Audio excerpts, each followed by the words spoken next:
The 7YEAR journey and the big question. Have you ever stopped? Really stopped and looked deeply into your life? And asked yourself, in the end, do all the things I'm chasing truly make me happy? I spent 7 years of my life quietly exploring the world of spirit. Not by reading another book. Not by achieving something new. But by stepping back. By withdrawing from the noise. By walking away from the rules that once defined me. And so began the journey inward. From silent meditation retreats deep in the forests of Myanmar, to long days of stillness on the Himalayan peaks of Nepal and India. From the freezing nights in Ladakh, to sacred pilgrimages in Bodhgaya, the land where the Buddha awakened. Each place became a doorway into deeper layers of my own consciousness. Each time I faced myself, it felt like a small death. And every time I walked through fear, it felt like a quiet rebirth. This journey was never about finding something outside. It was about finally seeing what was holding me back from within. And then, there came a day when I climbed a sacred mountain. Alone, no signal, no electricity, no one around who knew my name. And there, in the thickest darkness, I met myself, in the raw shape of my deepest fear. If you were truly alone, imagine this. You're on a desolate mountaintop. No signal, no roads, no one passing by. The night is pitch black. The air, freezing cold. No phone, no artificial light. No one knows where you are. And right in front of you, under the flickering glow of a candle, a jet-black scorpion is slowly crawling toward you. What would you do? This isn't the beginning of a nightmare. This was real. It happened to me. During a 3-month spiritual retreat in Nepal, I chose to stay completely alone. On a sacred Himalayan mountain. A place said to be blessed by Manjushri, Padmasambhava, and countless hermit masters who once meditated in its caves. There was no one else. And no one would know if something happened to me. I lived in a small stone cave. Each night, I lit candles. I bowed, again and again, for hours. I meditated and chanted mantras every single day. Layer by layer, I peeled back the inner noise. Anxieties, wounds, regrets from the past. But by the 4th night, I realized something. Not everything can be released through silence. Some things, like the fear of death, only show up when there's absolutely no one left to lean on. And when I saw that scorpion, I knew this wasn't meditation anymore. This was a sacred moment of choice. In the cave, face to face with invisible fear. That night, I had just finished nearly 2,000 prostrations. My body was exhausted. My mind longed for rest. I was ready to sleep. Then, out of nowhere, a dark shadow swept close beside me. I lit my small torch. A scorpion. Inside the cave. In that still, pitch-black silence. Suddenly, my mind erupted with questions. What if it stings me? What if I die here? No one would know. No one would ever find me. But the fear wasn't about death. It was something deeper. It was the terror of disappearing silently. Like a speck of dust. Lost in the heart of a jungle. In that moment, all the teachings about egolessness, letting go, mindfulness, suddenly felt so far away. Here and now. It wasn't about philosophy. It was just a human, facing a tiny creature, in a dark cave, wondering if more were hiding in the rocks. I stood up, packed my few belongings, and decided to leave. In the dark, I began walking down the narrow, slippery mountain path, a trail where one wrong step could mean falling into the abyss. I didn't know if I was doing the right thing. I only knew one thing. I wasn't strong enough yet to stay with my fear. And I accepted that. Walking through the darkness alone. That night, I made my way back to the monastery. Step by step. On my own. I had walked that path many times in daylight. But at night, it became a completely different world. No light. No markers. Each step felt like a blind guess into the void. One wrong move, and I could vanish into a deep, jagged ravine. I didn't let my mind wander. I focused only on my footsteps. On each breath, I silently repeated a familiar mantra, as if it were an invisible thread, keeping me from unraveling. When I finally reached the monastery, my body was drained. But strangely, my heart felt light. I didn't regret leaving the mountain midway. I knew deep down, this too was part of the journey inward. To have the courage to face fear, and the humility to admit when I've reached my edge. Staying isn't always strength. Sometimes, knowing when to step back, with awareness, is a sign of true growth. A strange light in an unexpected meeting. At 3:45 the next morning, I woke up to continue my practice. As I stepped into the monastery's bathroom, a snake quietly slithered past the vent just behind my back. Only a thin wall separated us. A wall with a 20 centimeters gap for air right where I stood. I froze for a few seconds. No panic, no movement. And then, a strange smile appeared on my lips. Not because I had stopped being afraid, but because, suddenly, I understood something. Whether on a mountaintop or in a monastery, whether you hide deep in the forest or live in the heart of a city, if something is meant to happen, it will happen. You can't control everything. You can't protect yourself forever, behind walls or distance. The only thing you can do is to live mindfully, moment by moment, to hold on less, to control less, and instead, to surrender, to soften, to trust. Returning to the mountain, with a new heart.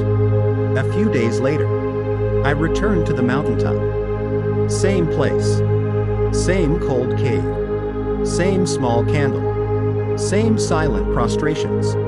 But this time, I didn't return out of pride, or to prove I could finish what I had started.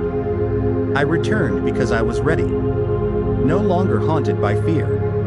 No one saw me return. No one knew what I had been through. But that was enough for me, because I wasn't doing this for validation. I was simply returning to the vow I had made, with the sincerity that had quietly guided me since the very beginning of this path. This time, I stayed for 10 full nights on that sacred mountain in the Himalayas. Each day, I practiced in the cave. Each night, I walked back to the monastery, no longer disturbed by shadows of scorpions or snakes. Just breath and simple, steady rituals of devotion as a way to quiet the mind and keep the inner light alive. And that's when I realized the light I had been searching for all along was never outside of me. It had always been glowing inside, waiting for me to be still enough, committed enough, humble enough to truly listen. And only then could it finally rise, like a lamp in the dark. In stillness, I began to see clearly. Nights on the mountain felt unlike any other place I had ever been. So silent, you could hear the echo of your own thoughts. Each breath, every tiny movement, became a universe of its own. There was nothing outside to distract you. Only you, and the sounds of your own mind. Old worries, memories, illusions, unspoken sadness. Old wounds resurfaced. Faces of those who once hurt me. Ambitions that had pushed me to run endlessly. And quiet fears that had shaped my life in secret. But I didn't try to push them away. I just sat there and watched. As Thich Nhat Hanh once taught, We don't need to kill our fears. We only need to recognize them, smile to them, and embrace them with understanding. And so I did. And when I stopped resisting, the ghosts inside slowly began to fade. That's when I began to understand. Sometimes, all the soul needs is space. And in that space, healing comes on its own. Weightless moments and a peace beyond words. On some nights, after my prostrations and mantras, I would simply sit in meditation like every day. No expectations. Just sitting with my breath and the stillness of the forested mountain. And then, there were moments when my entire being felt weightless. No tiredness. No thoughts. Just a profound sense of peace. So still. So clear. So full. It was as if I had dissolved into space, yet remained fully present. I reached for a piece of dry biscuit. Something simple, ordinary. But that night, it tasted miraculous. I don't know why. All I knew in that moment was, I was truly alive. No special achievement. No praise. No milestone. Just a joy so pure. It couldn't be explained. I sat there, watching the flickering candlelight, and felt waves of gratitude. Grateful for the mountain that sheltered me. Grateful for the trials that had tested me. Grateful to myself for not giving up. As the great awakened ones have said, the Buddha, happy is the one who lives without hatred. Among those who hate, happy is the one who is awake. Among those who sleep, Jesus Christ, the kingdom of heaven is within you. Perhaps in those moments, I had touched that very kingdom. Not somewhere far away, but right here, in the stillness of my own heart. The Dalai Lama, happiness is not something ready-made. It comes from your own actions, and how you meet life with an open heart. I don't dare say I've achieved anything. All I know is that these small, quiet moments of peace were the most precious gift this journey gave me. And I am deeply, humbly grateful to have walked through them. Not to impress anyone, but to remind myself, and anyone who might need to hear, that even amidst the chaos of life, there is a place of peace waiting for you. And that place is within you. Learning to stay with discomfort. My 3-month spiritual retreat in Nepal held many precious moments. But the 10 nights in that cold mountain cave were the most sacred. They weren't always peaceful. Some days I felt exhausted. Sometimes old memories came flooding back. I once believed that spiritual practice was about peace, mindfulness, and joy. But then I came to understand. There are deeper layers inside us that only appear when we stay long enough with what is uncomfortable.